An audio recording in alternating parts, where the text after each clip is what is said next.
Yeah! Definitely gonna have to work on that. That's for sure. What's going on, guys? Welcome back down the Barbarian Bar. Well, the new part of the Barbarian Bar. This is gonna be the new studio, and you know what? I'm setting it up, trying to figure out where the lighting should go. Figure out what's the best way of testing than actually doing a video. This is also going to be the spot where you're going to see the E-Kurt videos over on dailyknife.com. Why not set up a good studio, test it out, and also use the last knife that was tested on the E-Kurt test. If you don't know anything about the E-Kurt test is the everyday carryability, culinary, utilitarian, and then a ruggability, and then a torture test towards the end. This one, of course, is not the one that I dropped a brick on. We won't show that one off today here, but I wanted to kind of get a chance to get down here, show off this knife, and of course, not only because this is the knife that was last on the Daily Knife video, well, it's also from Voyage BladeWorks, designed by Luke Lewis. It's a fixed blade based off of the famous CDC Hansen.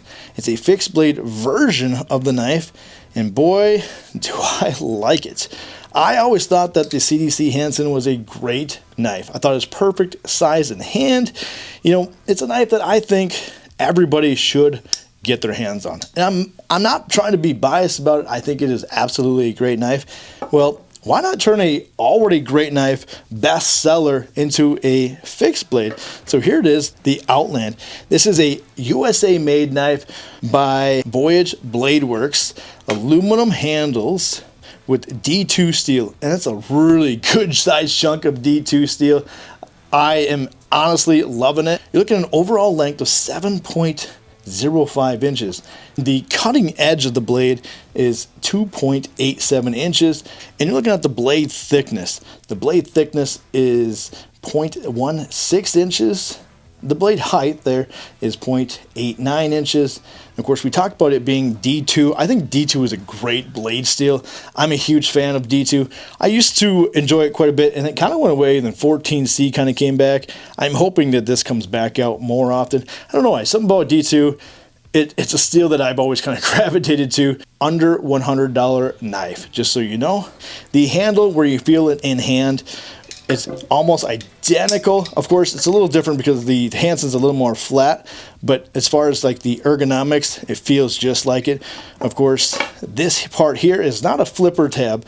No, it's a flipper tab on the Hansen fixed blade. It's a spot where, you know, you can help yourself from not, you know, pushing your hand right into the blade. It's a, I forgot the name of it. There's a kind of like, not a shield, but you know, it's a spot where, you know, it's kind of protecting your hand almost. That's one thing I liked about flipper tabs, is you've got that. But the handle length itself is 4.18 inches. It's got anodized aluminum scales with black hardware, 3mm Allen wrench, flathead. So if you're out in the woods, you want to take these off. Maybe you're hiding something between there for, you know, maybe some fishing hooks, some fishing line. Don't really have to do much. You just take those off. You can maybe use a coin, a tool that you may already have. You don't have to bring a specialized tool. I think that's really kind of cool. A really cool part is it comes with a lanyard bead, titanium. It does have a spot you can put it in there. It's kind of difficult if you were to feed this through, so you do have to take the scales off to feed that through. Very cool. I like lanyards. I'm just a sucker for it. I mean, they help when you're pulling it out of the sheath. I like that. You get yourself a nice Kydex sheath. One thing that's cool about this Kydex sheath is, well, you got this really easy and convenient belt loop. Well, you can take that off. You can put Alti-clip on there. You can take it off, and you can maybe canter it, so you want it to maybe be, you know, canter for scout carry or something like that. Honestly, I like versatile stuff. I like things that can be, well, moved around. I'm not always the exact same person every day. One thing about this knife that I really, really enjoy is the jimping. You got tons of jimping all the way to the top, and then almost all the way around, all the way here. So the only spot that's not jimping, of course, is the blade, and then just a little bit up there. Could it use some jimping up there? Yeah, sure, why not? But I love it because you can get your thumb all the way up there, and you're still on a good amount of jimping. So using it, when I put it through the E-Kurt test, that was one thing that, you know, I was feeling, and it really felt like, you know, this thing was made to be put to work. Man, I tell you what, this thing is almost like a pry bar. Not a pry bar, don't get me wrong, it's not a pry bar, but man, it almost feels like it could be a pry bar. It's just a super solid knife. I'm a fan of it. You know, if you haven't seen, like I said, any of Voyage BladeWorks stuff, they've got other things like pry bars. Also just got this really cool Ranger eye here, so that goes on my data crew pouch. Super cool there. This thing is 6.7 ounces.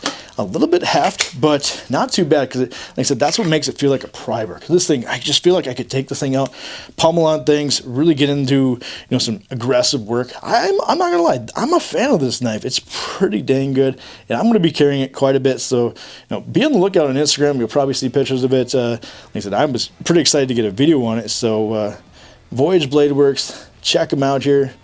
Very cool stuff, up and coming. I'm excited to see what's next. There is a pry bar on there, so if you don't think this is a pry bar, I don't think it's a pry bar. I know it's a knife.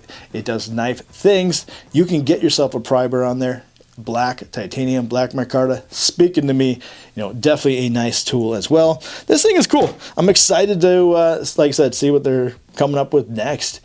Guys, I appreciate you. Hopefully you like the new studio. Like I said, just kind of figuring out where everything's going to go. I got so much lighting in here that it doesn't look like it, but I got to figure out some good spots for everything here. But everybody have a fantastic rest of your day, and make sure to swing the axe. Have a great day, everybody.